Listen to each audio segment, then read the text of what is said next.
What if that famous spooky action at a distance wasn't spooky at all? Today, we're diving into a radical new idea, one that might just solve one of the biggest headaches in physics and completely change how we think about reality itself.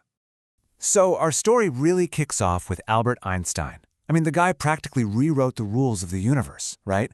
But there was this one thing, this idea deep in the heart of quantum mechanics that just drove him crazy. He famously called it spooky action at a distance, because to him it felt like the universe was cheating. And this is the spooky puzzle we're talking about, quantum entanglement. Imagine you have two particles that are linked. You measure one, and at that exact same instant, its partner, even if it's light years away, is instantly affected. How's that possible? It seems to fly in the face of everything we know about space and time. So you've got this huge clash, right? On one side, you have quantum mechanics, which totally allows for this weird, instantaneous connection. But on the other side, you have Einstein's relativity, which is built on this one super strict rule. Nothing, and I mean nothing, can travel faster than the speed of light. This isn't just a small disagreement. It's a fundamental conflict right at the core of physics. And physicists have been banging their heads against this wall for decades. So how does the universe really work? Well, what if we've been looking at it all wrong?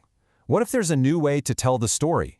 A way that keeps all the bizarre proven results of quantum mechanics, but gets rid of the spookiness for good? All right, let's get into it. This radical new idea is called the parallel lives model. Now that's what's known as an ontology, which is just a fancy way of saying it's a theory about what reality is actually made of at the most fundamental level. It's a whole new story for the universe. The theory says that everything, you, me, the stars, is made of just one type of fundamental object, these tiny, point-like things called lives. And let's be super clear, this isn't biology, there's no consciousness here. Just think of them as the absolute smallest pixels of reality. They just move through space-time, and the only rule is they can only interact locally, when they literally bump into each other.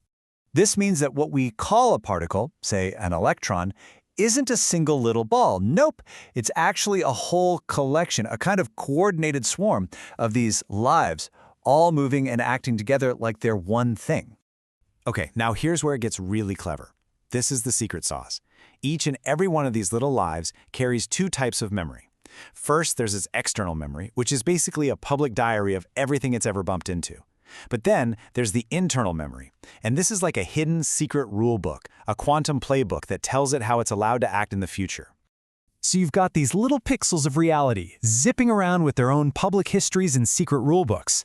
How does this solve Einstein's big spooky problem? You're gonna love this. The answer is incredibly elegant, and the best part? It's all completely local. To see how this works, we're gonna use the classic thought experiment. You've probably heard of it. Alice and Bob. They get a pair of entangled particles, and then they zip off to distant locations to measure them. So let's see how Parallel Lives handles this, step by step. Okay, step 1, creation. The two particles are born and become entangled. In the parallel lives model, this means all the tiny lives that make up particle A and all the lives that make up particle B get their secret rulebooks synchronized. It's like they're all given identical, hidden notebooks, and inside, the rules for entanglement are written down. Step 2, Alice's measurement. Alice, over on her side of the universe, measures her particle. This is a totally local interaction. At that exact moment, the lives that make up Alice and her particle get sorted. Based on those pre-written rules, some of them enter a reality where they saw spin up, and the rest enter a reality where they saw spin down. Notice how her world just split locally. Now for step 3, and this is the absolute key. Way over on the other side of the cosmos, Bob measures his particle. And guess what? The exact same thing happens to him. Totally on its own. His lives split into a spin-up group and a spin-down group, following the exact same rules he started with. Nothing, absolutely no information, has traveled from Alice to Bob. It's all independent. Okay, final step, the meeting. Alice and Bob get back together to compare their results, and this is where those secret rulebooks do their magic. The rule says if you're a life from Alice's spin-up world, you can only interact with a life from Bob's spin-up world. Same for spin-down. The correlation is perfect, but it wasn't created by a faster-than-light signal. It was pre-programmed and only enforced locally right when they met. The spookiness is gone. Now, I know what you might be thinking. This splitting sounds a whole lot like the mini-worlds idea from sci-fi, right? The multiverse? But hold on, There's a really important distinction here. The universe itself isn't actually splitting into copies. So what is a relative world then? It's much smaller, much more personal. It's just the unique path, the unique history of bumps and interactions that one single life has experienced and recorded in its external memory. It's just one perspective. Yeah, the whole universe doesn't split. It stays as one. Instead, you can picture reality as this giant, intricate tapestry, and it's woven from an almost infinite number of individual threads. Each thread is the world line, the personal history of a single life. It's one universe, but it contains a countless number of overlapping, unique, personal histories. This way of thinking has some pretty profound implications. It completely reframes what it even means to observe something, and it gives us a new way to look at that mysterious collapse of the wave function. You see, in the standard view, collapse is this weird, instantaneous mathematical event. But in parallel lives, it's a real, physical thing that happens. It's the actual, literal sorting and shuffling of a system's lives into new groups that will now go on to have different experiences. And because it's a physical process, it can't be instant. It has to respect the speed of light.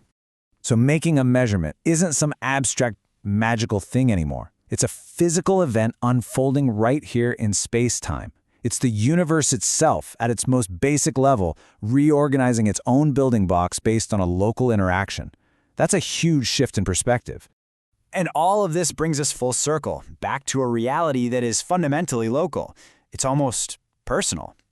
As the physicist behind the theory says, a remote event has no reality for a given life until a signal from that event arrives and interacts with it. So, there you have it. The parallel lives model gets rid of the spookiness by making everything a consequence of local, personal interactions. It's a fascinating solution, but it does leave us with a pretty mind-bending final thought to chew on. If reality is just this collection of countless personal histories, what does it even mean for something to be objectively, universally true?